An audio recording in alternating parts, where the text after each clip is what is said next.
করে বাজনা বাজাতে বাজাতে যায়, আমি তো কানে আঙুল দিয়ে বাবা গেছি মা গেছি করে বসে থাকি, কিছু করার থাকে না। কারণ ওই সাউন্ড কানে যখন ঢোকে মনে হয় একেবারে ঠিক কলজে আঘাত করছে। ওই রকম করে ডিজে বাজাতে বাজাতে যায় আর ধিন ধিন করে নাচতে নাচতে যায়। মদ্যপান করে তাদের বাবাকে যদি লক্ষ্য করে বলা হয়, সেদিন দেখলাম আপনার ছেলে পিকনিক করার নামে পিকনিক করতে যে মদ খেয়ে মাতলামে করছে, বাবা জবাব দেয় এই বয়সে ওরা একটু আমোদ প্রমোদ করবে না তো কখন করবে না? নাউযুবিল্লাহি মিন যালিক। মদ পান করাটা তোমার জন্য যদি সভ্য হয় তাহলে অসভ্যটা কি? বর্তমান দিনকাল এমন একটা জায়গায় চলে এসছে, অসামাজিকতাটা সামাজিকতা আর সামাজিকতাটা যেন অসামাজিকতা হয়ে গিয়েছে। বেপর্দাটা এখন ফ্যাশন। কাজেই আপনি মসজিদে যাবেন টুপি ছাড়া, মানুষ আপনাকে আঙুল দেখবেন মিলিয়ে নেবেন। ইচ্ছাকৃত ভাবে আগামীকাল টুপি মাথায় না দিয়ে টুপিটা পকেটে নিয়ে আপনি মসজিদে ঢুকবেন। ভালো করে খেয়াল করে দেখবেন, মসজিদে যদি 25 থেকে 30টা মুসল্লি থাকে, প্রত্যেকেই আপনাকে বলবে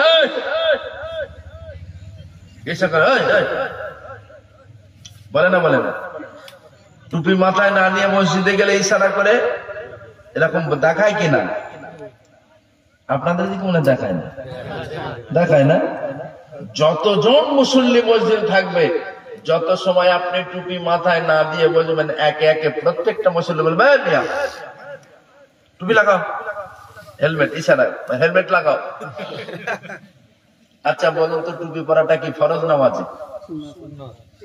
হ্যাঁ, সুন্নাত না? ফরজও নয়, ওয়াজিবও নয়। টুপি মাথায় দেওয়া সুন্নাত। তা টুপি না মাথায় দিয়ে যদি আপনি নামাজ পড়েন, নামাজ হবে না হবে না? হয়ে যাবে, নির্দ্বিধায় হয়ে যাবে, সমস্যা নেই। তবে টুপি মাথায় দেওয়া সুন্নাত, আপনি একটা সুন্নাতের আমল থেকে মাহরুম হলেন। এরপরে বলুন, টুপি মাথায় না দিয়ে মসজিদে ঢুকলে দেখিয়ে দেওয়ার বাবার কোনো অভাব নাই। একটা সুন্নাত ছেড়ে যাচ্ছে, অথচ সেটা দেখিয়ে দেওয়ার জন্য শত শত লোক আছে। বলুন তো দেখি, বউরে পর্দায় রাখা নফল নাকি মুস্তাহাব? হ্যাঁ, ফরজ, ফরজ বিধান, নফলও নয় মুস্তাহাবও নয়।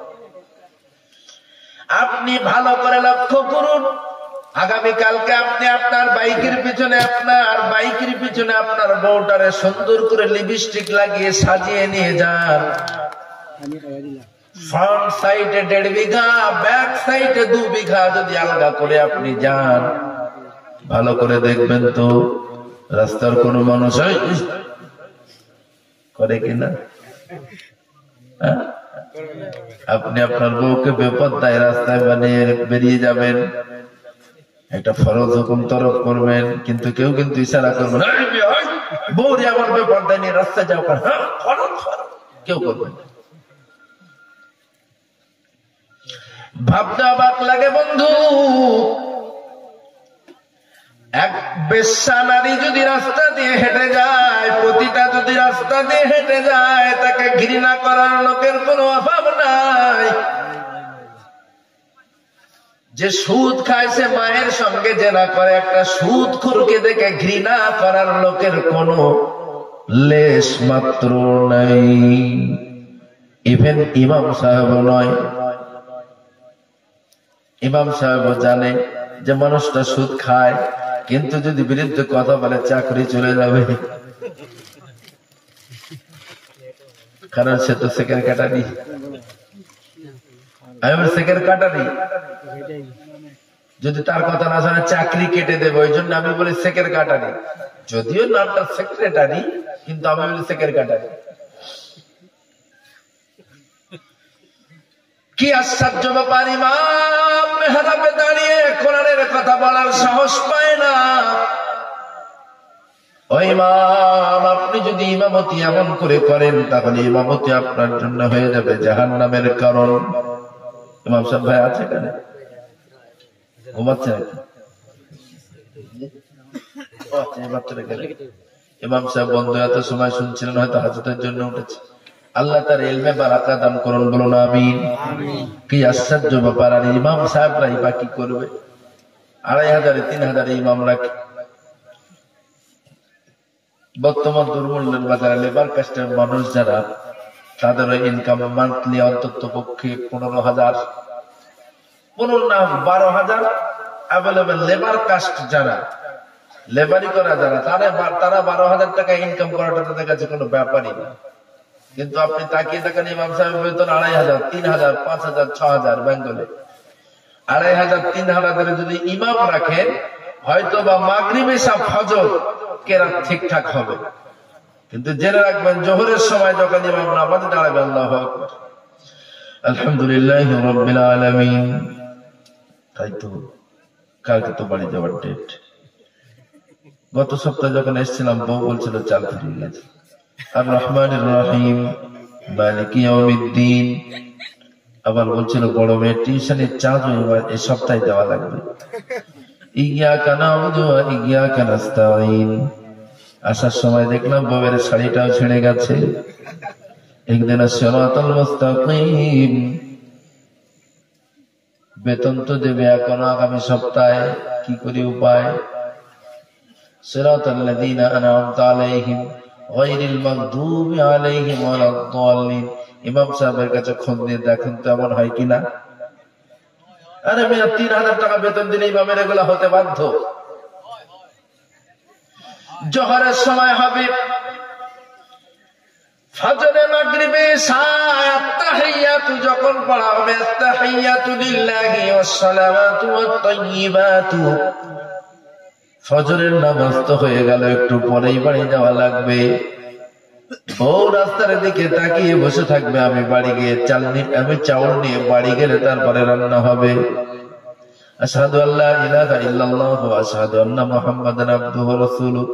এমন আত-তাহিয়াতু কখনো কখনো দেখবেন নরমালি একটা সময় লাগে, সাপোজ ধরে নিলাম 1 মিনিট, 1 মিনিট সময় লাগে আত-তাহিয়াতু পড়তে। কখনো কখনো 1.5 মিনিট হয়ে যায়, এবং সালাম ফিরায় না। আপনি জানবেন আত-তাহিয়াতুর ভিতরে আজকে চাউলও ঢুকে গেছে। নামাজের ভিতরে যদি এই রকম ওয়াসওয়াসা আসে, পকেট টান যদি থাকে, পেটের টান যদি থাকে, নামাজ হবে নাকি কেওড়া তলায় যাবে? তাই অবশ্যই ইমামের বেতন বাড়ান, ইমাম বন্ধুদের বেতন বাড়ান, স্বাধীনভাবে ইমামতি করতে দেন, স্বাধীনভাবে কোরআনের কথা তাদেরকে আপনাদের কাছে উপস্থাপন করতে সুযোগ করে দেন। তাহলে সমাজ বদলাবে। নচেত আমার 2 ঘন্টার আলোচনায় সমাজের কোনো ফায়দা নাই। মনে মনে ভাবছেন, হুজুর আবার কেমন হুজুর, নিজেই নিজের রাস্তা বন্ধ করছেন। না ভাই, রিস্কের মালিক আল্লাহ, রিস্কের ফয়সালা হয় আল্লাহর পক্ষ থেকে।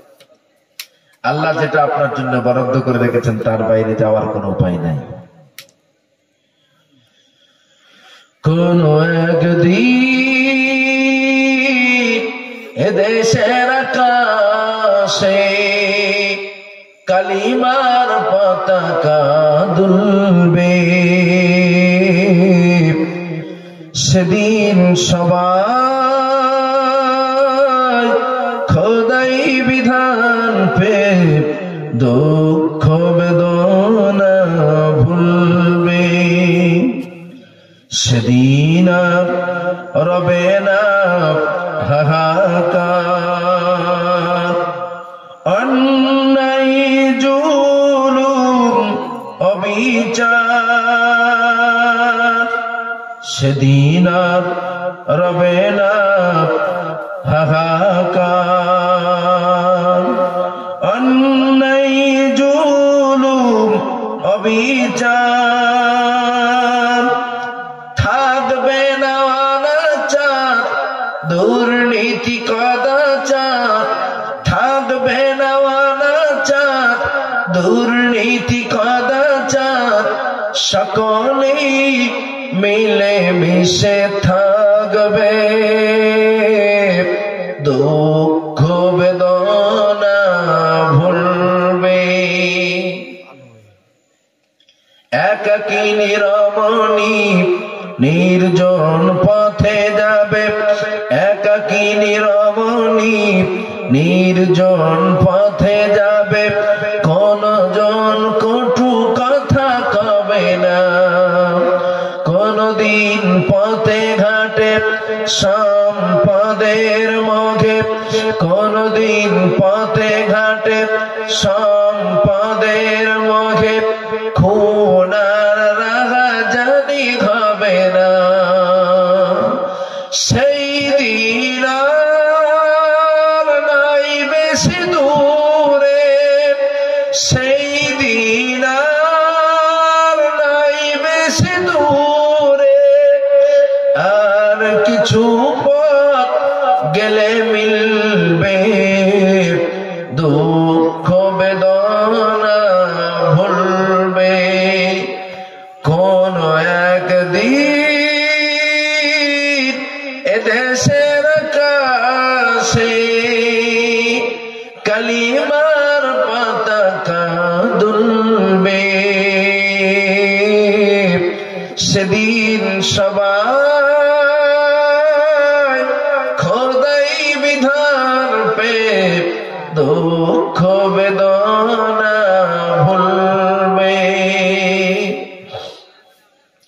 অশান্তির কপালে মরিস না ধুকে ধুকে, অশান্তির কপালে মরিস না ধুকে ধুকে, আয় তোরা কোরআনের দিকে আয়। খোদার আইন ছাড়া অন্য কিছুতে, খোদার আইন ছাড়া অন্য কিছুতে মানুষের শান্তি না মিলবে, দুঃখ বেদনা ভুলবে। কোন একদিন এদেশের আকাশে কালিমার পতাকা দুলবে, সেদিন সবাই খোদাই বিধান পে দুঃখ বেদনা ভুলবে। আল্লাহর বিধান ছাড়া থাকতে কোনো জায়গা নাই। শান্তি পেতে হলে আল্লাহর বিধান মেনে নিতে হবে। আল্লাহর বিধান যদি প্রতিটা জায়গায়, প্রতিটা মুহূর্তে, প্রতিটা ক্ষেত্রে যদি আমরা মানতে পারি, বিশ্বাস করুন আল্লাহর কসম, পৃথিবীর মানচিত্রে এমন কোন দুর্বাদন নাই যারা মুসলমানদেরকে পরাস্ত করতে পারে।